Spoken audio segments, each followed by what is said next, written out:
नमस्कार दोस्तों, आप सुन रहे हैं सच्ची कहानियाँ रोनित के साथ। आइए चलते हैं आज के अनाउंसमेंट की तरफ।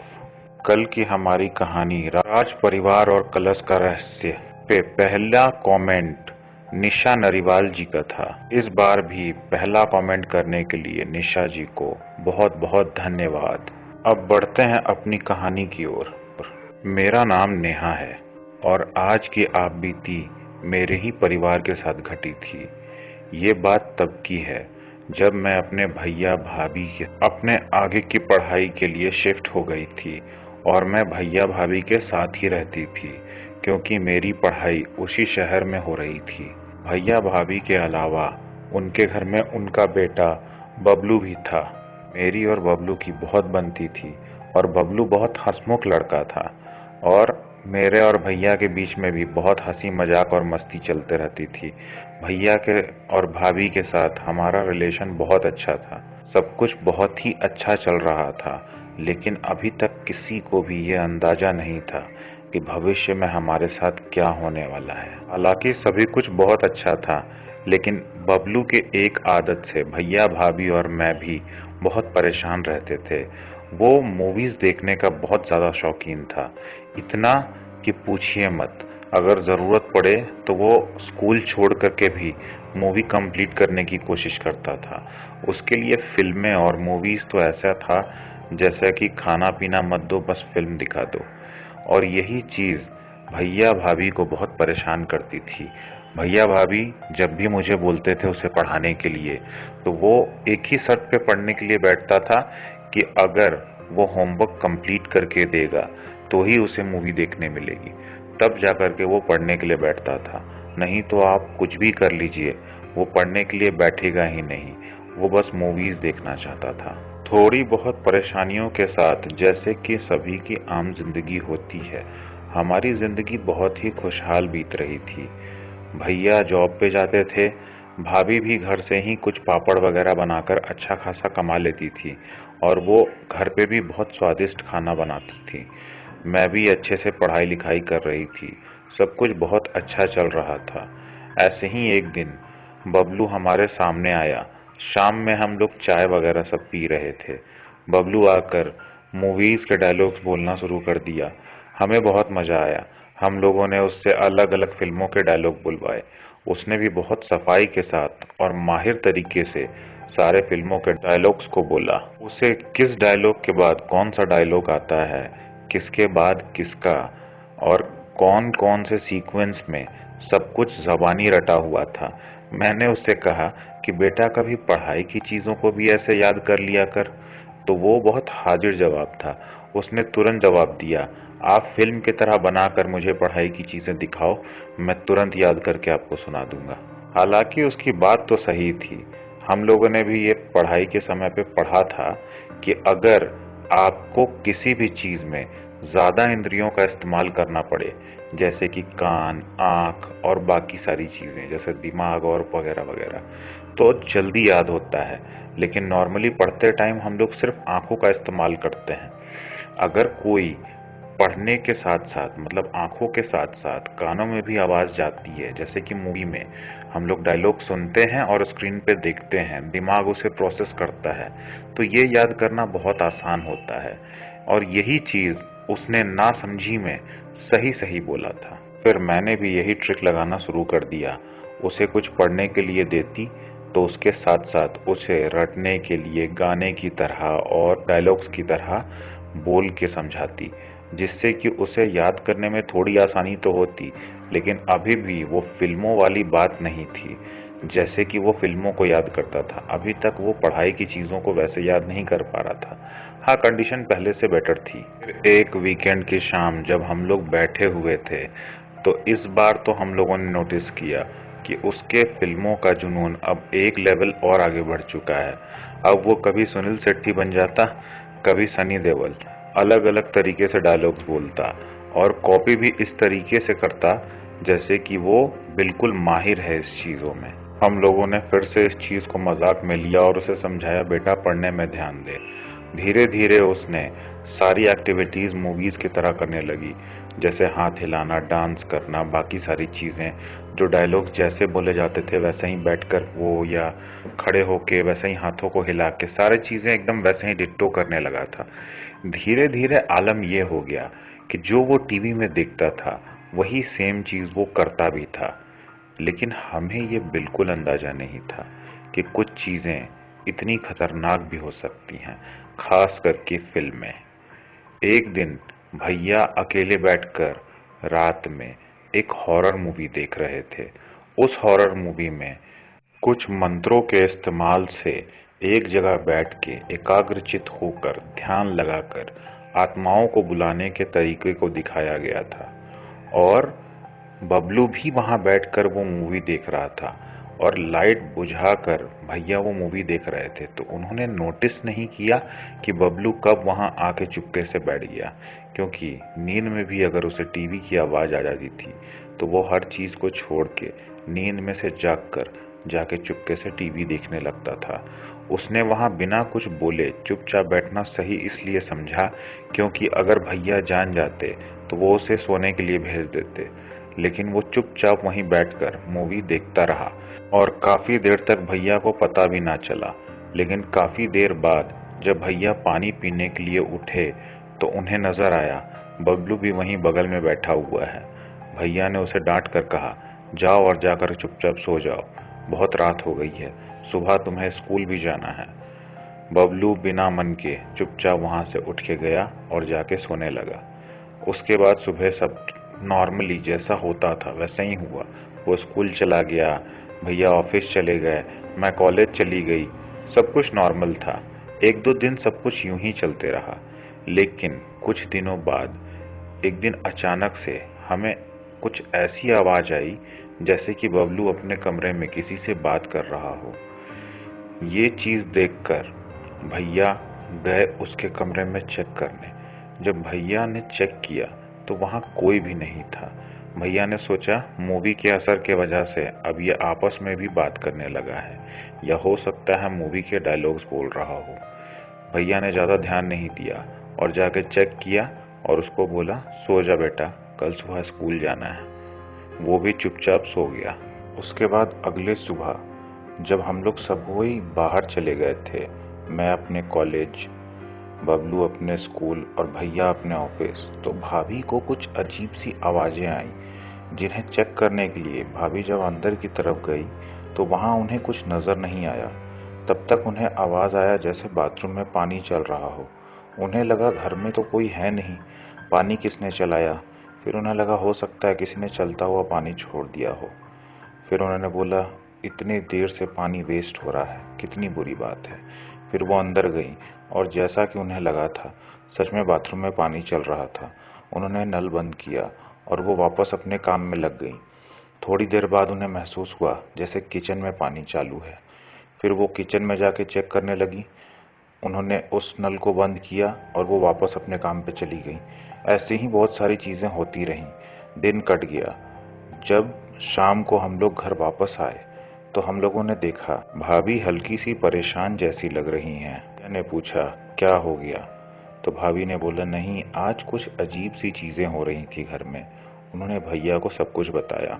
मैं भी वहीं खड़ी थी, मैंने भी सब कुछ सुना। मुझे थोड़ा अजीब तो लगा क्योंकि भाभी इससे पहले कभी ऐसी बातें नहीं करती थी। लेकिन मुझे लगा अगर भाभी ऐसा कुछ कह रही हैं तो इसमें जरूर कुछ सच्चाई होगी। लेकिन भैया ने इस बात को उनके मन का वहम कह के टाल दिया। सालों से जो इंसान उस घर में रह रहा हो, अचानक से उसे आज कैसे वहम होने लगा? आज तक तो ऐसा कुछ नहीं हुआ था। लेकिन सभी ने इस मामले को रफा दफा कर दिया। रात में जब हम लोग सभी एक साथ खाने बैठे तो हमें लगा जैसे किचन में कोई बर्तन को खड़खुड़ कर रहा है। भैया ने बोला, लगता है आज फिर किचन में बिल्ली घुस गई। जब भाभी गई चेक करने के लिए तो किचन में कोई भी ना था, लेकिन बर्तन की आवाजें अभी भी आ रही थीं।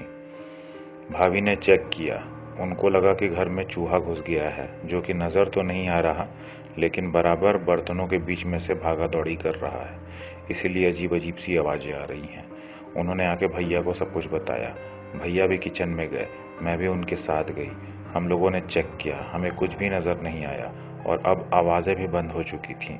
भैया ने बोला, हो सकता है खिड़की खुली रह गई हो या फिर सच में चूहा हो, इतना ध्यान मत दो। हम लोग सभी रात को सोने के लिए चले गए और आज अचानक से बबलू बहुत तेज आवाज में टीवी चला कर बैठा था। जब हम लोग बाहर गए तो बबलू वहां कहीं नहीं था, टीवी हॉल में हुआ करता था।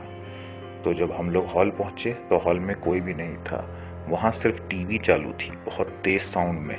हमें लगा जैसे बबलू ने टीवी स्टार्ट किया, लेकिन तेज आवाज होने की वजह से वो यहाँ से भाग गया ताकि किसी के जग जाने के बाद कोई उसे देखकर डांटना ना शुरू कर दे। फिर हम लोगों ने टीवी बंद किया और हम लोग सभी अपने अपने कमरे में सोने के लिए चले गए। थोड़ी देर बाद फिर ऐसा ही कुछ हुआ। फिर हम लोग वहां आए और इस बार भैया का गुस्सा 7वें आसमान तक पहुंच चुका था। उन्होंने जाके सीधे बबलू को डांटना शुरू कर दिया। तुम्हें दिमाग नहीं है कि रात में टीवी नहीं चलाते, और वो भी इतने तेज आवाज में? कितनी बार बोला है, वीकेंड्स में देखना होगा तो देख लेना। रात में टीवी देखने की क्या जरूरत है? रात में अगर तुम खाते रहते हो तो तुम्हें टीवी नहीं दिखाते क्या? दोपहर में तुम आते हो तो तुम्हें टीवी नहीं दिखाते क्या? इतना ज्यादा टीवी के लिए पागल होने की कोई जरूरत नहीं। इतनी सारी चीजों को सुनने के बाद बबलू ने कहा, पापा लेकिन मैं तो हॉल में गया ही नहीं, मैं तो तब से सो रहा हूँ। ये सारी चीजें सुनकर मुझे और भाभी को तो बहुत अजीब लगा, लेकिन भैया को लगा बबलू बहाने बना रहा है। भैया ने उसे फिर से डांटा और कहा कि दोबारा ऐसा नहीं होना चाहिए और ये बहाने मेरे सामने मत बनाओ। अब तुम झूठ भी बोलने लगे हो। दोबारा ये सब करते हुए देखा तो ठीक नहीं होगा तुम्हारे लिए। और गुस्से में भैया अपने कमरे में सोने के लिए चले गए। हम लोग भी वापस सोने के लिए चले गए। उस रात दोबारा ऐसा कुछ नहीं हुआ। लेकिन अगले दिन जब हम लोग सब कोई अपने अपने काम पे चले गए और थोड़ी देर बाद भाभी का फोन आया। भाभी ने भैया को फोन लगाया। भैया बिजी होने की वजह से फोन नहीं उठा पा रहे थे, तो उन्होंने मुझे फोन लगवाया। कॉलेज में हमें घर से फोन आने पे लाइब्रेरी में जाकर फोन उठाना पड़ता था, लैंडलाइन पे कॉल्स आते थे। तो जब घर से कॉल आया तो मुझे क्लासरूम से बुलाया गया और मैंने जाके लाइब्रेरी में कॉल अटेंड किया। कॉल अटेंड करने के बाद उधर से भाभी की बहुत डरी हुई आवाज आ रही थी। वो डर के मारे चीख रही थी, चिल्ला रही थी और बोल रही थी, कुछ भी करके मुझे घर से बाहर निकालो। दरवाजे खुद ब खुद बंद हो चुके हैं और घर में से अजीब अजीब आवाजें आ रही हैं। मुझे समझ में नहीं आ रहा है क्या करूं। तुम्हारे भैया को भी मैंने फोन लगाया था, लेकिन वो शायद बिजी हैं, उन्होंने फोन नहीं उठाया। कुछ भी करो लेकिन मुझे इस घर से बाहर निकालो। मैं परेशान हो गई। तभी मुझे याद आया कि हमारे पड़ोस वाले अंकल की फ़ोन नंबर मुझे ज़बानी याद है। मैंने तुरंत उनका नंबर डायल किया।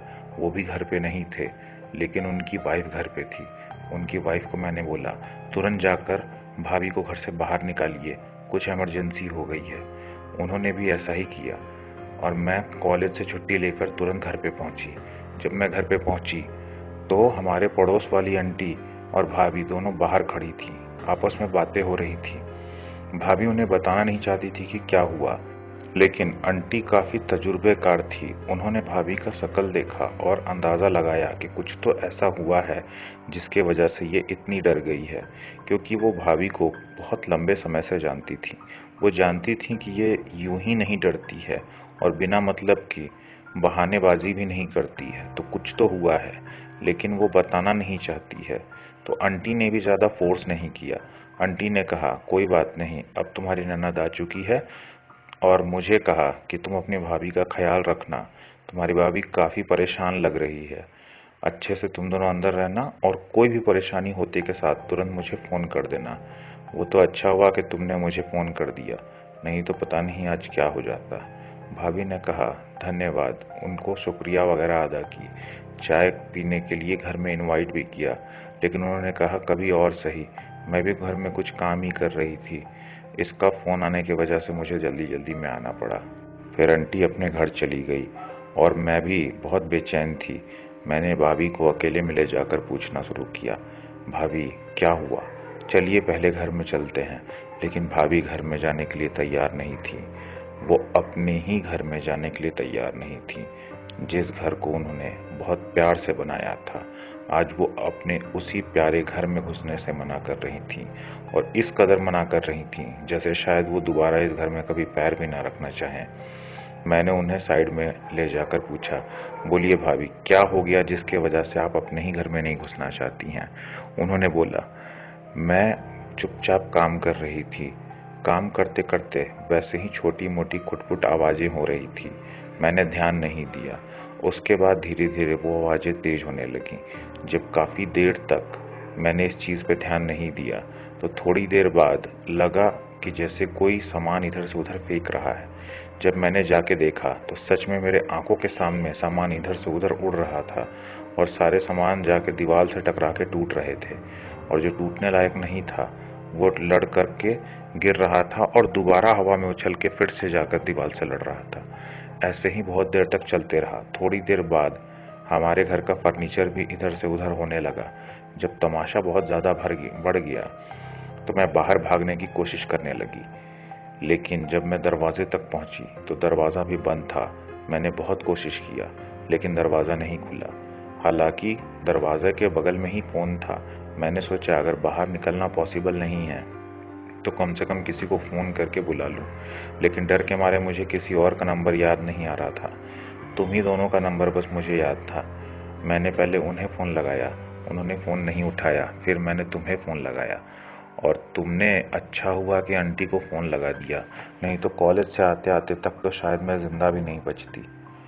मुझे बहुत आश्चर्य हुआ क्योंकि मुझे पता था भाभी झूठ नहीं बोल रही हैं, और उनके शकल पे दिखने वाला डर ये साफ बता रहा था कि सच में बहुत डरावना मंजर हुआ है उनके साथ।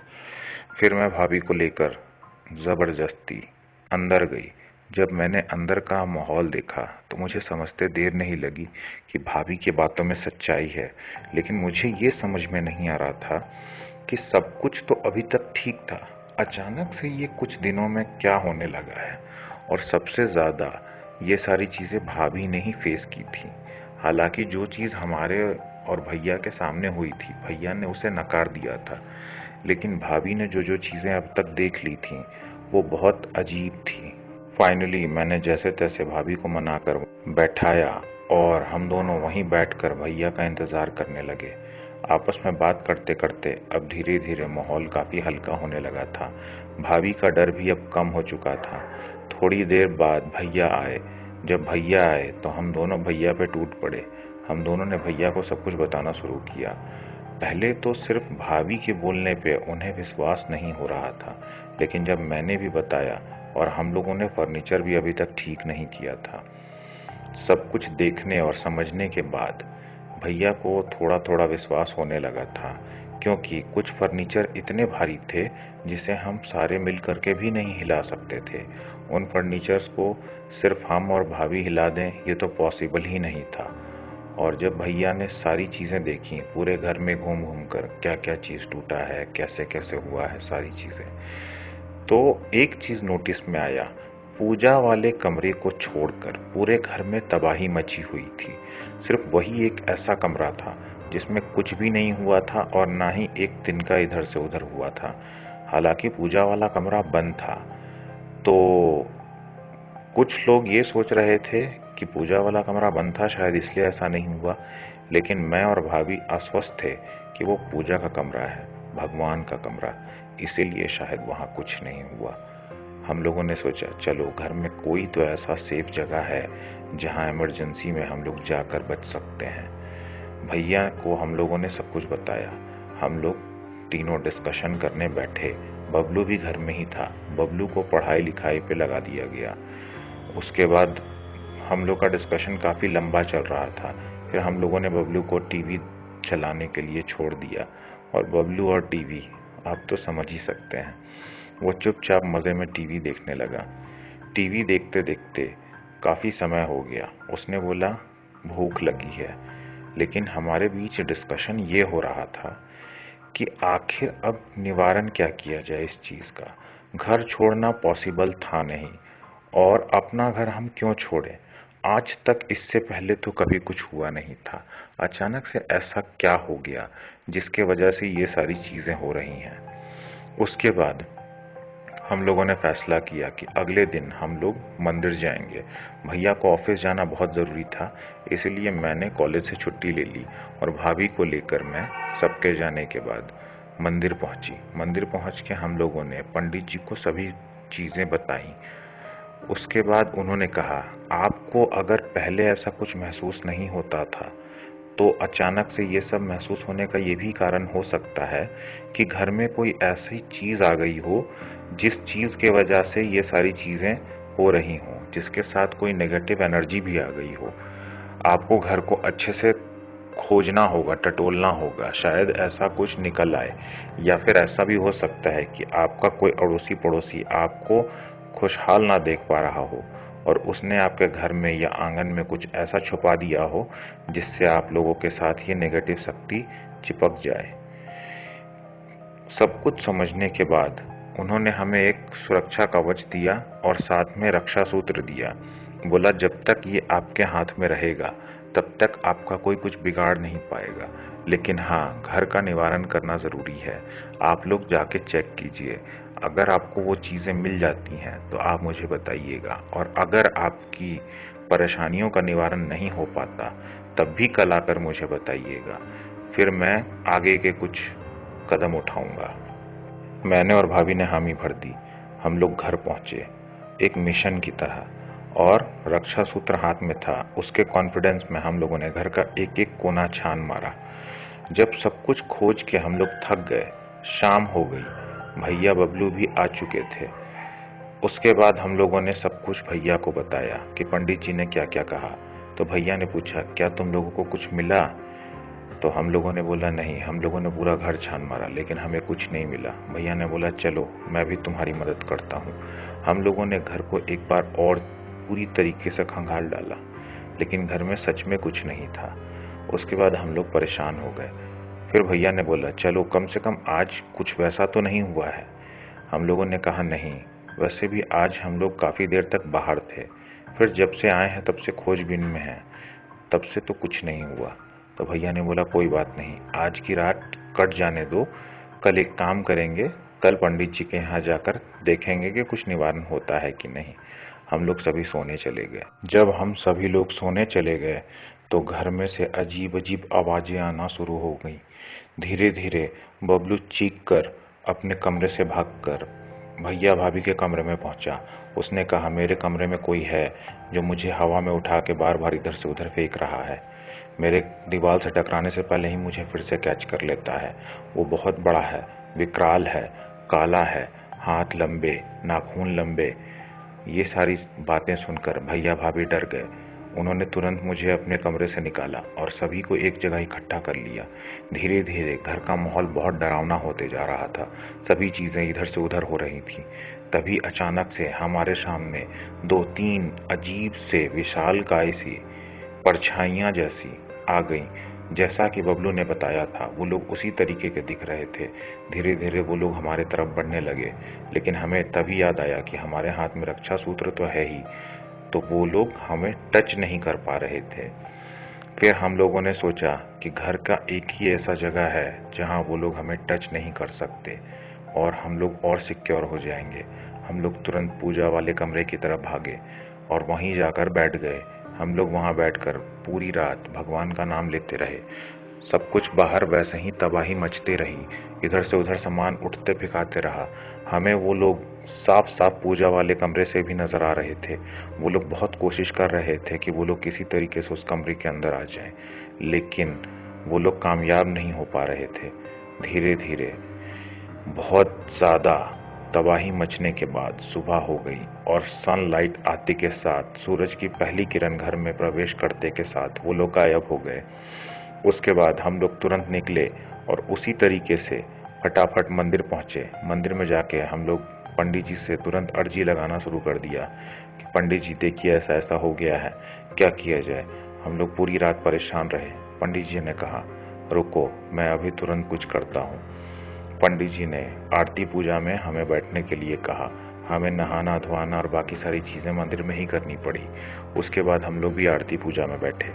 वहां बैठने के बाद, पूजा पाठ होने के बाद, प्रसाद वगैरह खाने के बाद पंडित जी ने कहा कि तुम्हारे घर में जरूर इन शक्तियों का आवाहन किसी ने किया है, क्योंकि तुम लोगों को कोई भी चीज तो मिली नहीं।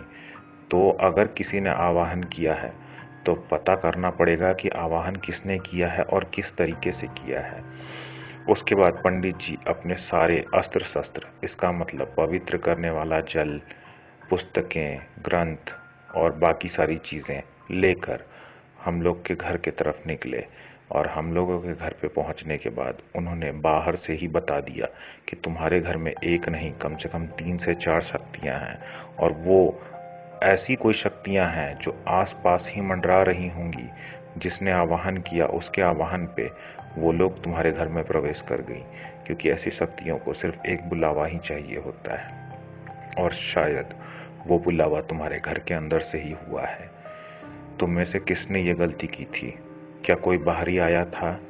सारी चीजें पूछने के बाद उन्हें पता चला कि बाहर से कोई भी नहीं आया था, और ना ही हमारे घर में कोई आके ठहरा या रुका था। इसका मतलब घर में ही किसी ने ये गलती की होगी। सभी से पूछताछ हुई, सभी ने बताया नहीं, ऐसा कोई बात नहीं है, ऐसी कोई बात नहीं है।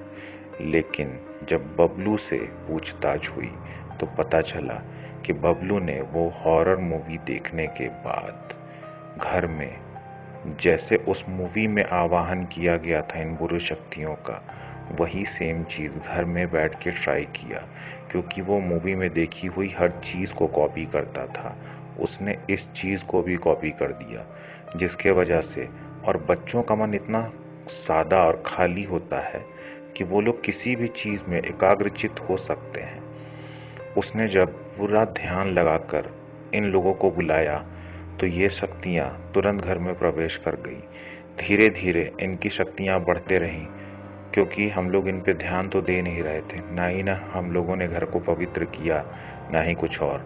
नॉर्मल पूजा पाठ होता था, लेकिन ये शक्तियां धीरे धीरे प्रबल होती गईं, और जैसे जैसे इनकी शक्तियां बढ़ती गईं वैसे वैसे इन्होंने घर में आतंक मचाना शुरू कर दिया। और जब इनकी शक्तियां चरम पे पहुंची तो ये लोग पिछली रात जो तमाशा किया वो तो आप समझ ही चुके होंगे। फिर पंडित जी ने सारा तंत्र मंत्र और बाकी क्रियाएं शुरू की, और फिर पंडित जी ने बबलू से कुछ मंत्र बुलवाए, और वो मंत्र आवाहन के नहीं, प्रस्थान के थे। जैसे बुलाने के लिए आवाहन मंत्र होता है, वैसे ही वापस भेजने के लिए कुछ प्रस्थान मंत्र होते हैं। बबलू से वो सारे मंत्र बुलवाए गए, वैसे ही उसे एकाग्रचित होकर बैठने के लिए कहा गया। पंडित जी ने कहा, जैसे तुम उस रात बैठकर बेटा तुमने उन्हें बुलाया था, तुम्हें वैसे ही बैठकर एकाग्रचित होकर और उन्हें भेजना पड़ेगा, और इस मंत्रों का जाप करना पड़ेगा, और तब तक करते रहना पड़ेगा जब तक तुम्हारे कानों में चीखने चिल्लाने की आवाजें बंद नहीं हो जाती। बबलू ने ये शुरू किया, और चीखने चिल्लाने की आवाजें सिर्फ उसी के कानों में नहीं, हमारे कानों में भी आ रही थी। वो शक्तियां घर से बाहर नहीं जाना चाहती थी, क्योंकि उन्हें एक घर मिल चुका था, और शायद कुछ शिकार भी। लेकिन बबलू की आंखें बार बार खुल रही थीं, क्योंकि आते समय तो वो चीख चिल्ला नहीं रहे थे, लेकिन जाते समय उनकी कर्कश आवाज कानों में बहुत चुभ रही थी, जिसके वजह से बबलू बार बार डर के आंखें खोल दे रहा था। फिर पंडित जी ने बबलू के सिर पे हाथ रखकर कोई मंत्र पढ़े, जिससे बबलू पूरी तरीके से शांत हो गया। फिर पंडित जी ने कहा, बेटा एक चीज याद रखो, जैसे तुम फिल्में देखते हो, उसमें जब तक अंदर की शक्ति को नहीं जगाया जाता तब तक कोई भी चीज नहीं हो सकता, खलनायक को नहीं हराया जा सकता। उसी तरह तुम्हें भी इस खलनायक को हराना है तो तुम्हें एक नायक बनना होगा, तुम्हें एकाग्रचित होकर ये मंत्र पढ़ना होगा, तो तुम असली जिंदगी के नायक बन जाओगे। शायद ये चीजें बबलू पे काम कर गई। बबलू ने उसके बाद बहुत आवाजें आने के बावजूद एकाग्रचित होकर वो मंत्र पढ़ना शुरू किया, और तब तक पढ़ते रहा जब तक ये आवाजें बंद नहीं हो गईं। आवाजें बंद होने के बाद पंडित जी ने कहा, तुरंत जाकर मेरे पोटली से वो कीलें ले आओ। और पंडित जी ने तुरंत वो कील लेकर हमारे मेन डोर पे और बाकी खिड़कियों पे गाड़ दिए, जिसके वजह से अब कोई भी शक्ति हमारे घर में एंटर नहीं कर सकती थी। पंडित जी ने और कुछ कुछ चीजें हमारे घर में लगा दी, और कहा कि आज के बाद से कभी भी कोई भी किसी भी नेगेटिव चीजों को ना ही देखेगा, ना ही कोई हॉरर मूवी, और ना ही ऐसी चीजें। बच्चों का मन बहुत कोमल होता है, एक बार जो छप जाता है वो उसे बिना समझे बिना जाने दोहराना शुरू कर देते हैं। इसीलिए आप लोग इस चीज का ध्यान रखें कि आपके बच्चे क्या देख रहे हैं और क्या कर रहे हैं। आज की कहानी में बस इतना ही। ऐसी ही बेहतरीन कहानियों के लिए हमारे प्लेलिस्ट को जरूर विजिट कीजिए। और हाँ, कल की कहानी से रिलेटेड अगर आपको कोई भी क्वेश्चन हो तो आप कमेंट सेक्शन में जरूर बताइएगा। हम कोशिश करेंगे उसके जवाब देने की। और आज की स्टोरी कैसी लगी ये भी कमेंट सेक्शन में जरूर बताइएगा। आज के लिए बस इतना ही। कल फिर मिलेंगे ऐसी ही मनोरंजक कहानियों के साथ। तब तक के लिए साइनिंग ऑफ।